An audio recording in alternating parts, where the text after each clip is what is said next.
Bonjour, bonsoir à toutes et à tous. En 2017, j'ai mis 3 vidéos en ligne sur le thème du pardon. Une première ayant pour titre donc qu'est-ce que le pardon, une deuxième peut-on tout pardonner, une troisième comment pardonner. Et puis finalement, bon, j'étais assez satisfait de ce travail-là. En tout cas, j'ai fait autre chose, j'ai tourné d'autres vidéos sur d'autres thèmes. Et puis finalement, maintenant, j'enregistre donc cette quatrième vidéo en septembre 2020. Et elle sera suivie dans les jours suivants d'une cinquième et d'une sixième vidéo. Donc cette quatrième vidéo va parler des malentendus à propos du pardon, ce que le pardon n'est pas. La cinquième aura pour sujet le point de vue de celui qui demande pardon. C'est plus simplement le fait de pardonner, mais de présenter ses excuses, de se remettre en question vis-à-vis d'autrui. Et puis dans la sixième vidéo, nous irons à la source spirituelle du pardon véritable. En fait, depuis 2017, il y a eu deux événements qui m'ont conduit à me reposer la question. Et deux événements qui font que j'ai moi-même, dans ma propre vie, approfondi la question du pardon et que j'ai eu envie donc de reprendre le fil de mes cogitations et de mes partages avec vous, chers amis vidéospectateurs, sur le sujet du pardon. Deux événements. Le premier événement a eu lieu peu de temps après la mise en ligne de la troisième vidéo, donc 2017, peut-être début 2018. J'ai eu une conversation avec quelqu'un qui m'est très proche, donc une jeune femme que j'appellerai Estelle. Pourquoi Estelle? Parce que c'est pas vraiment son nom, mais ça veut dire étoile en provençal, ça lui va très bien, je trouve. Donc Estelle est une amie, plus qu'une amie, donc c'est quelqu'un de ma famille proche, et donc une amie aussi.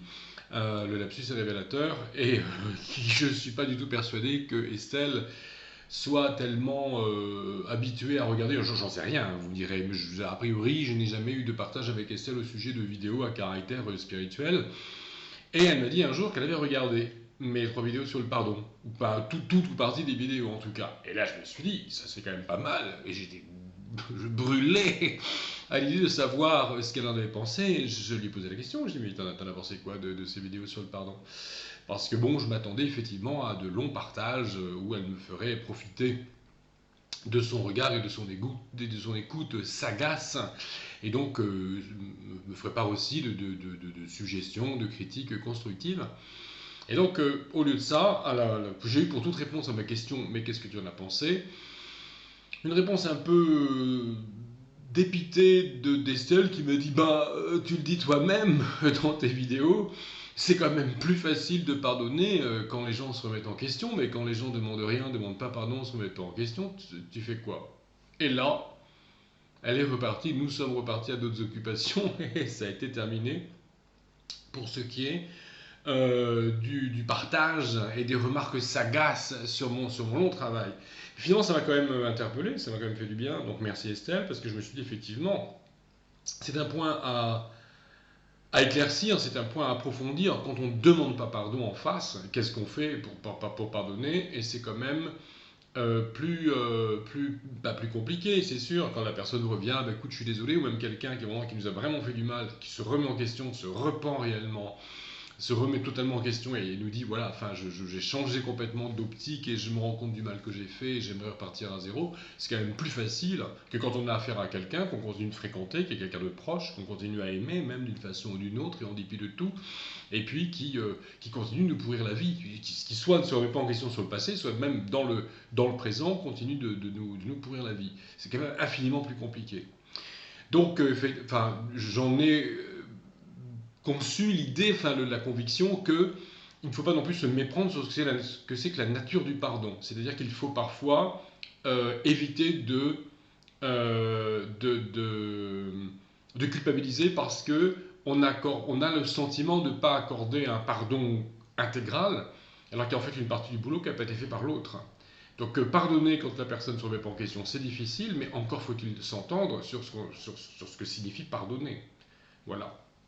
Et puis, il y a eu dans ma vie personnelle donc un deuxième événement, donc c'était au printemps 2018, qui m'a également amené à réfléchir vraiment sérieusement sur la question du pardon. Parce que, donc au printemps 2018, j'ai subi une situation d'une extrême violence psychologique. Dans un contexte associatif, j'ai été victime de calomnie, accusé d'avoir tenu des propos totalement déplacés, et des propos qui, si je les avais véritablement tenus, trahiraient un état d'esprit que je n'ai pas, un état d'esprit qui n'est pas le mien, et que je récuse de façon tout à fait catégorique. Et là, c'est en effet quelque chose d'assez difficile à supporter. Donc ces propos que l'on m'a prêtés, et que l'on continue de me prêter, puisque jamais personne n'est revenu sur l'accusation, effectivement, ferait de moi un être malveillant et dont il faut se méfier. Et les cadres de cette association, dans lequel je venais d'arriver au moment des faits, auraient dû chercher à en savoir plus pour déterminer les responsabilités. Et au lieu de cela, par commodité, ils ont choisi de soutenir la personne qui m'a calomnié. Et l'une des phrases qui m'ont été dites résume tout à fait l'état d'esprit de ces cadres. J'ouvre les guillemets, la personne qui vous accuse, on la connaît, on lui fait confiance, vous, on ne vous connaît pas. Je ferme les guillemets pour la fin de citation. En d'autres termes, nous n'allons pas déstabiliser le groupe en donnant tort à une personne bien installée face à un nouveau venu. Les cadres ont même forgé des mensonges supplémentaires pour soutenir la calomnie. J'ai subi une mise à l'écart définitive et j'ai été très vite informé du fait que les cadres en privé reconnaissent que je n'ai pas tenu les propos et que je n'ai pas l'état d'esprit dont on m'accuse. La calomnie et la mise à l'écart qui résultent de cette calomnie ont été maintenues par commodité au prix de la justice et, je dirais, de la charité la plus élémentaire. Alors c'est effectivement une situation tout à fait difficile à supporter. Alors comme je le disais, je parle donc le 26 septembre 2020. Ces événements ont eu lieu il y a 2 ans et demi. J'ai totalement pardonné à la personne qui m'a accusé. Elle ne s'est absolument pas remise en question pour le coup, mais même si elle n'a porté à ma connaissance aucune remise en question, il s'avère que je ne la vois pas, qu'elle a disparu de mes écrans radars. Et même dans le cas de cette association, si il m'arrive de la croiser, il se peut même que je ne la reconnaisse pas. Et il ne m'est finalement pas si difficile d'évacuer toute rancœur. Après, quelque part, tant pis pour elle. Ces histoires-là se pèsent sur la conscience de cette personne et sur la conscience de bébé. Et certainement pas sur la mienne. En revanche, il m'a été très difficile de pardonner aux cadres. Lesquels cadres, au moment où je vous parle, persévèrent dans l'injustice, les années passent et ils se sont enfermés dans une situation de déni de la réalité, d'où il leur est désormais impossible de sortir, à moins d'une profonde remise en question spirituelle. Mais je pense qu'ils n'en sont pas là. Moi personnellement, je m'en suis pleinement remis, mais c'est tout récent. Et jusqu'à présent, je ne pouvais pas faire le point sur cette situation. Juste après, alors, voilà où ça rejoint également l'échange que j'ai eu avec Estelle. Juste après avoir pris connaissance de l'accusation et de la réaction des cadres, je me suis rendu sur le lieu de travail d'une amie croyante pour lui confier mes malheurs, pour lui dire un peu ce qui se passait dans le cadre de l'association en question. Et à la fin de la conversation, j'ai remarqué sur le bureau de mon amie un marque-page avec ce verset « S'il se repent, pardonne-lui ».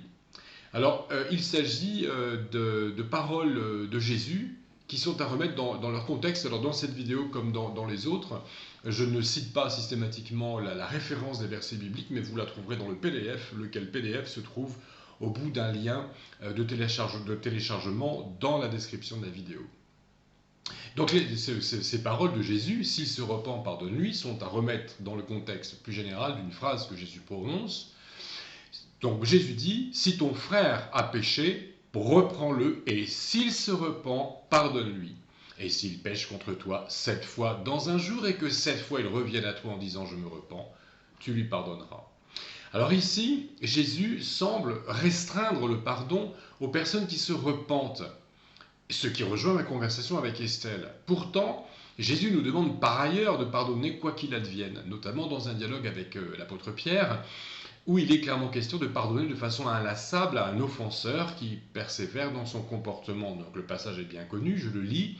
Alors Pierre s'approcha de lui, de Jésus, et lui dit « Seigneur, combien de fois pardonnerai-je à mon frère lorsqu'il péchera contre moi? Jusqu'à 7 fois ?»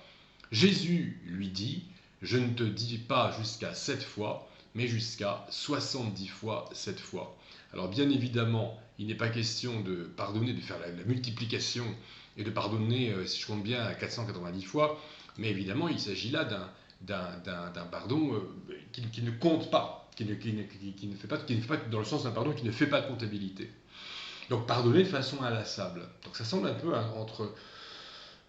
en contraste avec le verset précédent. Il semble donc que Jésus établit un pardon à 2 vitesses. Ça peut surprendre, mais c'est quand même ce qui ressort de ces textes. Pardonner toujours, certes, mais pas forcément toujours de la même manière. Nous allons revenir sur ce point au cours de cette vidéo. Pendant 2 ans et demi, j'ai eu recours à un profond travail spirituel depuis ce qui s'est passé. Ça m'a profondément blessé, profondément ébranlé, spirituellement et psychologiquement.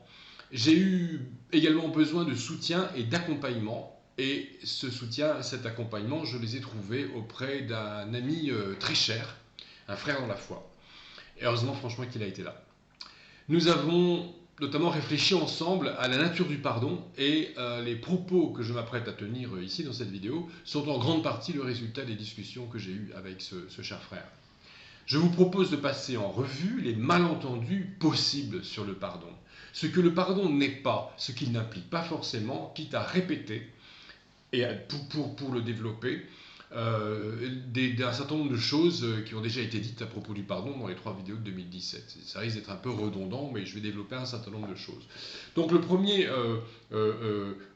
malentendu que je voudrais dissiper, c'est celui qui tendrait à penser, à faire croire que le pardon impliquerait nécessairement la réconciliation. Or non, je l'ai déjà dit, le pardon n'implique pas nécessairement la réconciliation.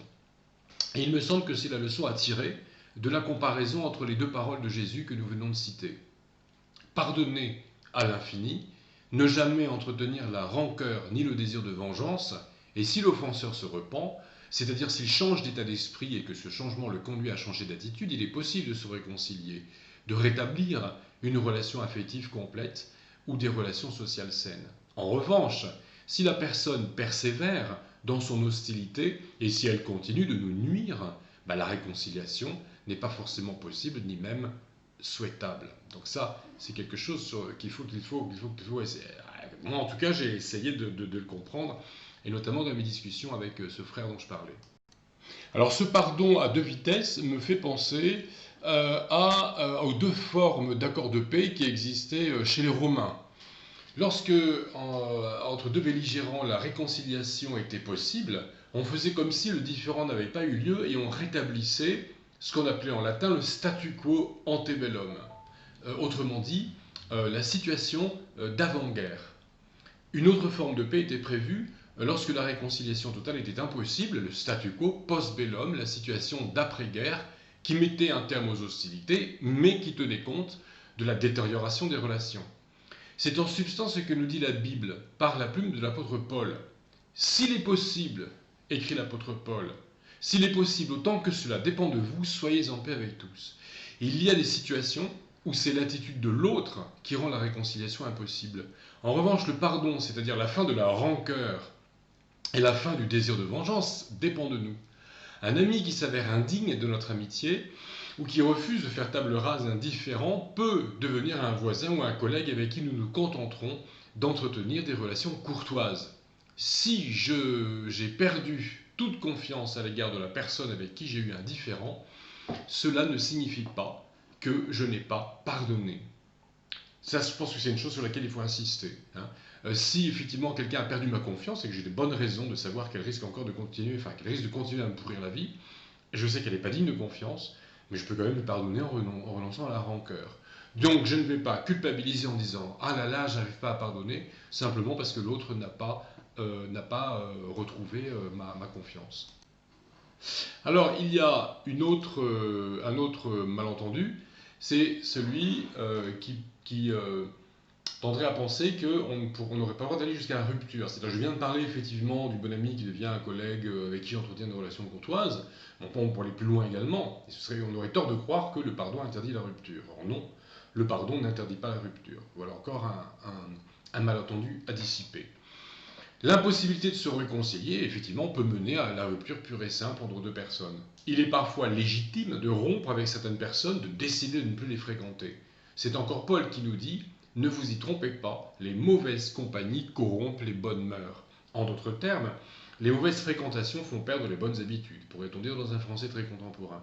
On pourrait presque dire les relations toxiques font perdre les bonnes habitudes. Le pardon et le témoignage chrétien ne nous obligent pas à rester aliénés par ce genre effectivement de relations. Ainsi, des parents chrétiens, par exemple, ont le devoir de veiller à ce que leurs enfants n'entretiennent pas d'amitié proche avec des camarades qui pourraient les éloigner des valeurs chrétiennes. Et plus généralement, des parents responsables, quelles que soient leurs convictions religieuses, veillent à ce que leurs enfants ne se fassent pas manipuler par des camarades mal intentionnés ou ayant des comportements dangereux. Et de la même manière, des adultes majeurs et vaccinés ont tout à fait le droit de cesser d'entretenir des relations de grande proximité, voire de rompre purement et simplement avec des personnes qui prennent leurs valeurs morales en dérision, par exemple, qui veulent les éloigner de leur famille, qui se livrent de façon incessante à la médisance ou à des propos obscènes, pour ne citer que quelques exemples. On peut tomber aussi sur des pervers narcissiques manipulateurs atteints d'un trouble pathologique qui les pousse à faire souffrir leur proie. Ça aussi, ça existe. Hein. J'en ai rencontré. Et donc, il est tout à fait légitime de se protéger. Et puis, on peut aussi protéger, on doit aussi protéger les nôtres, protéger nos enfants, protéger le conjoint, etc. Un autre cas possible, ce sont les personnes qui entretiennent une fausse amitié et qui en réalité ont un désir de séduction, désir qui n'est pas forcément partagé, et a fortiori si céder à la séduction devait conduire à un adultère. En tant que chrétien, là, je suis catégorique. Donc il faut s'éloigner des gens effectivement qui ont des idées déplacées. On a dit non et le désir et je dirais l'amitié à double sens, la soi-disant amitié, mais avec des arrière-pensées de séduction, continue. Bon, il y a un moment donné, si la personne ne veut pas comprendre que c'est de l'amitié simplement, c'est pas la peine de continuer de faire semblant pendant des années. Donc ces choses-là aussi sont fréquentes, c'est pour ça que j'en parle, et elles peuvent, que dis-je, elles doivent conduire à une rupture franche et nette. Et j'aime bien l'expression anglaise, a clear cut. Je suis prof d'anglais, pour ceux qui ne savent pas déjà, donc je fais parfois référence à cette belle langue qu'est l'anglais. Mot à mot, une coupure claire. C'est non, et c'est clair. Et parfois nécessaire, effectivement, d'en venir à clear cut dans nos relations. Autre malentendu fréquent à dissiper, le pardon n'implique pas de donner raison à l'offenseur. Lorsqu'une tierce personne est informée d'un différend, il arrive qu'elle suggère à la victime d'entrer dans le jeu de l'offenseur en guise de pardon. Par exemple, Gaston insulte abondamment Maurice en public. Et Jules, pour encourager Maurice à pardonner Gaston, insinue que les insultes n'étaient pas volées. Il faut dire que tu l'as bien cherché, des fois tu exagères. De ce point de vue, la personne qui s'est fait insulter en public devrait aller voir l'offenseur et lui dire quelque chose comme « Tu as raison, j'ai mérité de me faire mettre plus bas que terre et humilié en plein réfectoire en présence de tous nos collègues et de la direction. C'est bien fait pour moi, nous sommes quittes, je te pardonne. » Alors penchons-nous sur ce que Jésus a à dire là-dessus, sur l'idée saugrenue selon laquelle, pour pardonner, il faut dire à la personne « Bon, finalement, c'est pas si grave, tu n'as pas entièrement tort. » Jésus dit « Si quelqu'un te frappe sur une joue, présente-lui aussi l'autre. » Il le dit dans un passage bien connu de l'Écriture, bien connu de l'Évangile, et souvent un petit peu difficile à avaler. Et plus tard, parce qu'on ne le comprend pas forcément très facilement non plus.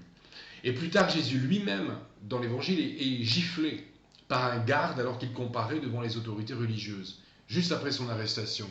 Et Jésus dit au garde qu'il a giflé, donc le garde en fait lui reproche d'avoir mal parlé au grand prêtre, au souverain sacrificateur. Et Jésus dit, mais si j'ai mal parlé, prouve ce qu'il y a de mal. Et si j'ai bien parlé, pourquoi me frappes-tu ? Donc là, Jésus place celui qui frappe devant ses incohérences, lui demande de s'expliquer. Jésus ne rend pas coup pour coup, mais il ne cède pas, il ne faiblit pas, il ne se renie pas. Il va jusqu'au bout de sa mission.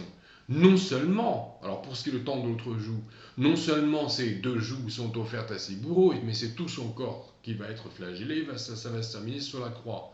Toutefois, Jésus ne tend pas l'autre joue au sens littéral, et quoi qu'il en soit, il ne donne pas raison à ses bourreaux. À aucun moment, Jésus ne dit à ses bourreaux, allez-y, allez-y les gars, frappez-moi, mettez-moi à mort, vous avez raison, je l'ai bien cherché. Donc en fait, le pardon, ce n'est pas une mortification et c'est pas rentrer dans le délire de l'autre. Jésus poursuit en ces termes, quand il parle d'abord de l'autre joue, il poursuit en ces termes, si quelqu'un te prend ton manteau, ne l'empêche pas de prendre encore ta tunique. Des propos auxquels Renaud, petit-fils de pasteur, a peut-être pensé quand il a écrit sa chanson Laisse béton. Dans cette chanson, Renaud met en scène un homme victime de raquettes dans un bar qui se fait dépouiller de ses vêtements un à un et qui se retrouve, passez-moi l'expression, mais elle est de Renaud, à poil sans ses bottes. Donc les propos de Jésus sont sans doute à comprendre dans le contexte des exactions dont les Israélites étaient victimes sous l'occupation romaine. L'idée est de céder pour peu de choses, pour ne pas attiser la querelle et donner lieu à une escalade de violence. Ça me fait penser à une conversation que j'ai eue très récemment avec un ami qui m'expliquait que son grand-père, qui était mu par l'éthique chrétienne, et qui a mis en application ce verset si on veut te prendre ton manteau, enfin ton manteau donne encore ta tunique, et il l'a mis, alors apparemment ça fait quelques dizaines d'années, hein, c'est un vieux souvenir d'enfance du père de mon ami, mais le grand-père en question pour éviter d'envenimer une querelle de voisinage, il a accepté sur une longueur de 60 mètres de construire un mur de clôture en donnant 1 mètre supplémentaire à son voisin. Donc pour mettre un terme à un conflit de voisinage, il a fait cadeau de 60 mètres carrés de terrain, c'est pas tout le monde qui l'aurait fait. Donc le voisin en face a dû se dire, bah, tiens, le père Attel est quand même bien gentil, il est peut-être même que s'est fait moquer de lui, ce grand-père. Enfin, au moins, je crois qu'il a dû avoir la paix avec son voisin pour le restant de ses jours, et puis bon, pour 60 mètres carrés de terrain, apparemment, il n'était pas ça près non plus. Hein. Donc, c'est aussi une excellente illustration des propos. Donc l'idée donc c'est de céder pour peu de choses pour ne pas attiser de la querelle et donner lieu à une escalade de la violence. Quoi qu'il en soit, dans ce cas non plus, quand il parle du manteau et de la tunique, Jésus ne préconise pas de dire au racketteur « Tu as raison, cette tunique et ce manteau sont à toi, et il est tout à fait juste que je me retrouve à déambuler tout nu, une main devant, une main derrière, dans les rues de Jérusalem, pour rentrer chez moi. » Pardonner ne consiste pas à s'associer au péché d'autrui en lui donnant raison quoi qu'il fasse. Celui qui se garde bien de pécher en s'associant au péché d'autrui est même déclaré bienheureux par le premier verset du psautier. Psaume 1, verset 1. Voilà le texte. Bienheureux l'être humain qui ne marche pas selon le conseil des méchants, qui ne s'arrête pas sur le chemin des pécheurs et qui ne s'assied pas sur le banc des moqueurs. Voilà pour le texte biblique. Donner raison à quelqu'un qui a commis une injustice, que ce soit envers moi ou envers autrui, ce serait commettre le péché d'association en s'arrêtant sur le même chemin. Autre malentendu, le pardon impliquerait le 50-50. C'est faux, le pardon n'implique pas forcément le 50-50. Il existe bien sûr des contentieux et des disputes où les torts sont partagés, mais c'est loin d'être toujours le cas. Le coup du 50-50 est différent de ce qui a été développé, hein, la tunique et le manteau. L'agresseur n'a plus entièrement raison du point de vue de la tierce personne, mais cette fois, de l'extérieur, on aurait tendance à penser que les torts sont partagés. Mais c'est déjà un petit peu mieux que l'idée de dire, bah, de toute façon, tu ne l'as pas volé, mais c'est tout aussi faux. Pourtant, on entend souvent dire dans les conversations de bar PMU, dans les réunions de Tupperware, autour de la machine à café ou en salle des profs, là je parle de mon expérience personnelle, que dans un divorce, par exemple, hein, qu'est-ce que tu veux, il y a toujours 50-50. Comme c'est rassurant et comme c'est faux. Lorsqu'une personne, homme ou femme, qui n'a rien demandé et qui n'a rien d'autre à se reprocher que des imperfections mineures d'une personne de bonne volonté et de bonne compagnie, quand cette personne devient la victime des violences physiques ou psychologiques de son conjoint, de ses humiliations publiques, de ses adultères, eh bien non, il n'y a pas 50-50. Allez expliquer Par ailleurs, la théorie, pour sortir donc de l'illustration du divorce, mais aller expliquer la théorie du 50-50 à un enfant battu, à une victime d'attentat, à un détenu qui s'est retrouvé derrière les barreaux et qui a perdu femme, enfant, travail, maison et réputation suite à une dénonciation calomnieuse, à l'expliquer à une femme ou à un homme qui s'est fait violer dans un parking en sortant du boulot, à l'expliquer aux survivants d'une famille massacrée par un chauffard ivre qui roulait à contresens sur l'autoroute, que entre eux et la personne qu'ils essayent de pardonner, il y aurait 50-50. Donc ce sont un peu des raisonnements par l'extrême, mais en tout cas ces raisonnements par l'extrême nous prouvent bien que non, dans un contentieux, dans un différend, c'est pas toujours 50-50, mon bon monsieur, ma bonne dame. Bon, sans aller aussi loin, il existe des situations beaucoup moins dramatiques où le 50-50 ne s'applique pas non plus. Dans la situation que j'ai vécue il y a 2 ans et demi, c'est un argument que j'ai entendu. Tes accusateurs n'en sont pas parfaits, tu n'es pas parfait non plus. Donc c'est du 50-50 et ça devrait t'aider à pardonner. Or non. Non, je ne porte strictement aucune responsabilité dans le fait que quelqu'un m'accuse de propos que je n'ai pas tenus, ni même sous-entendus, et me prête une mentalité qui n'est pas la mienne. Les gens qui ont choisi en toute connaissance de cause de soutenir le mensonge par d'autres mensonges et qui se sont prêtés à la cascade de vicissitudes qui s'en est suivie l'ont fait de leur seul libre arbitre. L'idée peut être aussi que les coups portés par la victime pour se défendre établissent un 50-50 a posteriori. Tu n'y étais pour rien à la base, mais tu t'es défendu. Tu as tenu pour t'expliquer des propos bien trempés. Alors les torts sont partagés, ça devrait t'aider à pardonner, puisqu'il y a un point partout. Or non, lorsqu'une agression violente donne lieu à 2 ou 3 coups de griffe dérisoires en guise d'autodéfense, cela n'autorise personne à plaider le 50-50. Le pardon doit se construire sur une autre base que sur celle du 50-50. Autre malentendu, le pardon n'interdit pas de régler les différends, bien au contraire. Il arrive qu'après une dispute, lorsque 2 personnes se sont réconciliées, l'une des deux demande après orage une explication pour éviter que le différend dégénère en de nouvelles disputes et que l'interlocuteur lui reproche de remettre les choses sur le tapis, maintenant que tout va bien, de mettre de l'huile sur le feu, de ne pas pardonner. Et il me semble que l'attitude adéquate est celle qui consiste à chercher à aborder les sujets qui fâchent quand tout va bien, de façon à régler les différends de façon définitive.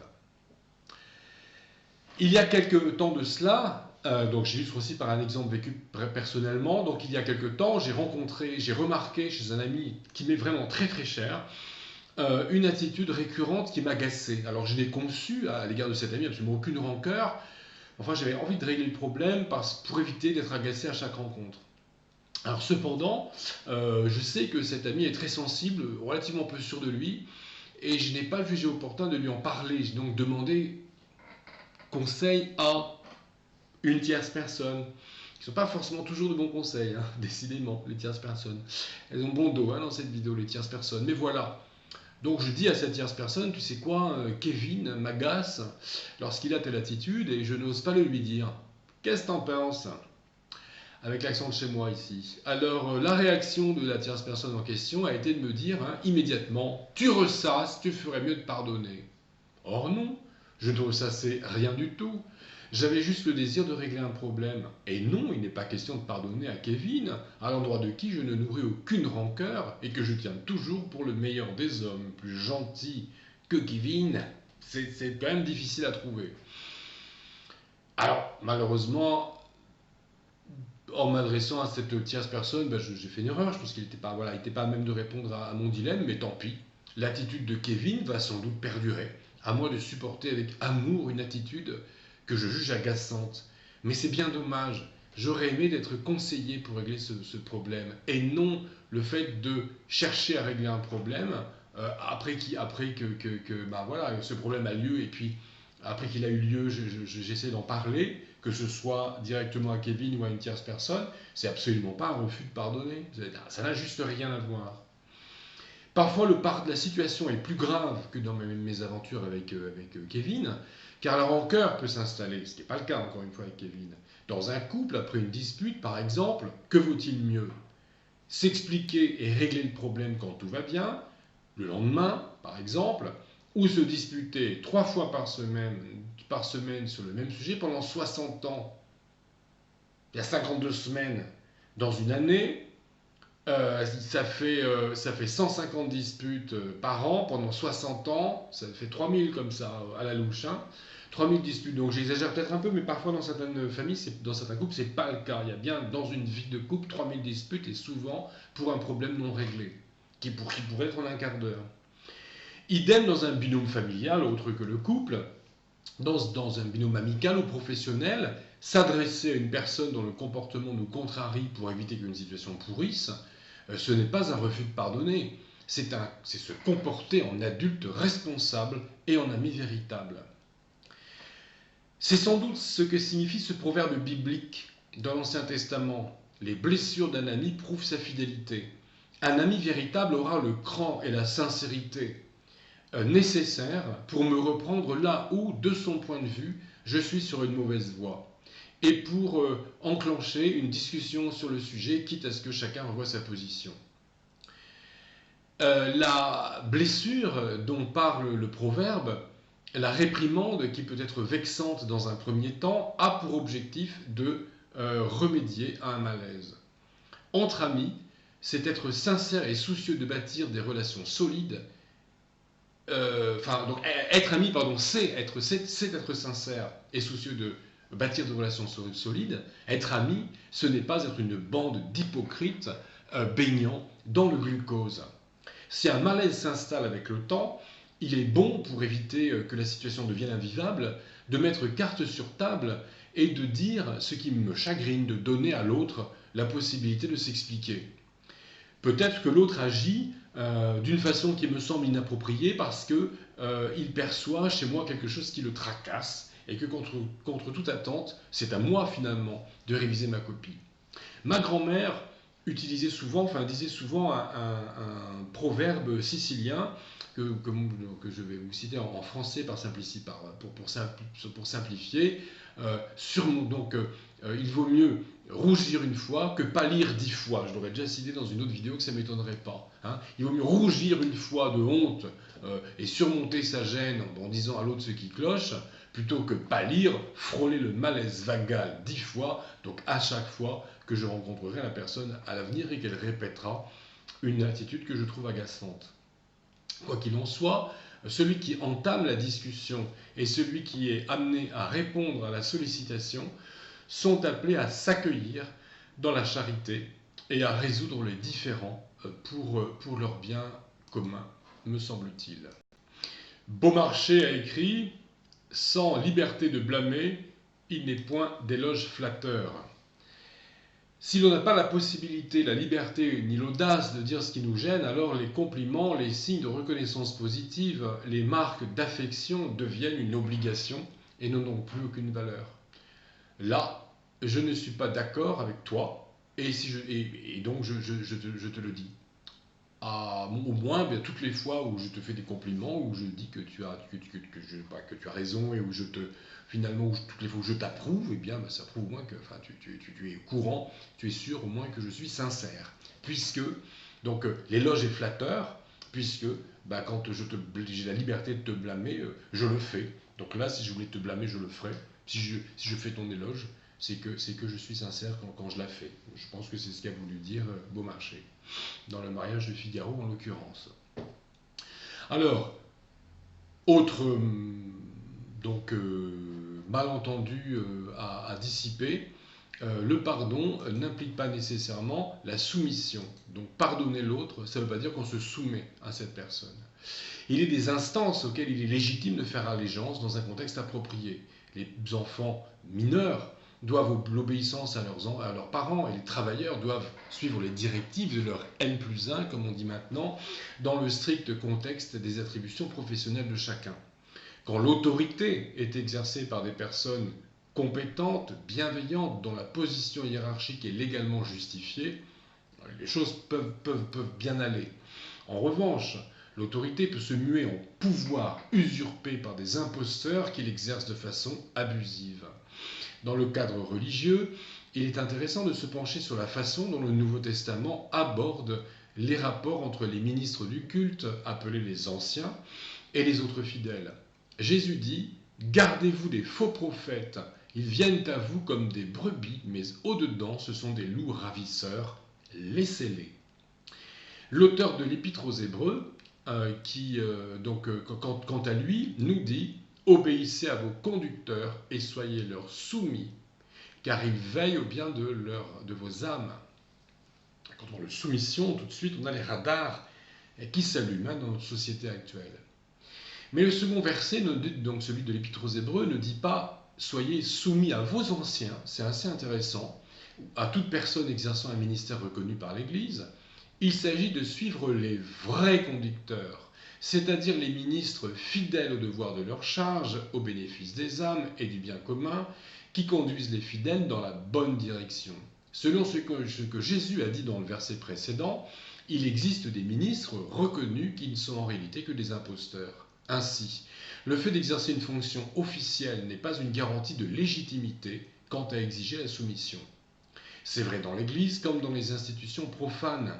Il en ressort qu'une personne exerçant un pouvoir, à défaut d'exercer une autorité légitime, bienveillante et qui s'imposerait naturellement, donc une telle personne ne peut pas exiger l'adhésion à tous ses faits, gestes et paroles. Le pardon est dû à tous, mais la soumission servile, qui consisterait à donner systématiquement raison au chef quoi qu'il fasse, article 1, le chef a toujours raison, article 2, il n'y en a pas, eh bien, ce pardon qui consisterait à faire semblant de n'avoir rien vu, rien entendu et rien subi, n'a rien à voir ni avec la discipline nécessaire au bon fonctionnement de l'Église et de la société, ni avec le pardon. Nous en venons à la conclusion de cette vidéo. En 3 points, j'aborderai la question donc, du pardon et de la guérison. Tout d'abord, si je ne parviens pas à me réconcilier, ce n'est pas forcément de ma faute. Il n'y a pas lieu forcément donc de culpabiliser. La deuxième chose, c'est que pardonner, c'est de l'altruisme, mais c'est aussi une voie de guérison intérieure. On renonce à la rancœur, au désir de se venger, à la rancœur, ce poison qui nous pourrit de l'intérieur, qui nous pourrit la vie. Et enfin, parfois, faute de pouvoir se réconcilier, il faut faire son deuil. Et ça me semble vraiment très important. Passer par cette guérison intérieure qu'est le deuil. Mon père, ma mère ne sera jamais celui, celle que j'aurais voulu avoir. Mon ex-conjoint, mon conjoint ne sera jamais parfait. Parfois aussi après un divorce, une séparation, il faut bien se dire que mon ex-conjoint ne se remettra jamais en question quant au mal que j'ai subi de sa part. Tel prétendu ami en qui j'avais cru trouver mon alter ego ne sera jamais à la hauteur de mes besoins affectifs, etc. Donc faire son deuil fait en fait disparaître la frustration, ce qui peut nous aider à ne plus concevoir de colère ni d'amertume contre la personne avec qui nous avons eu un différend. Le deuil précède donc souvent le pardon. Que le Seigneur nous accompagne.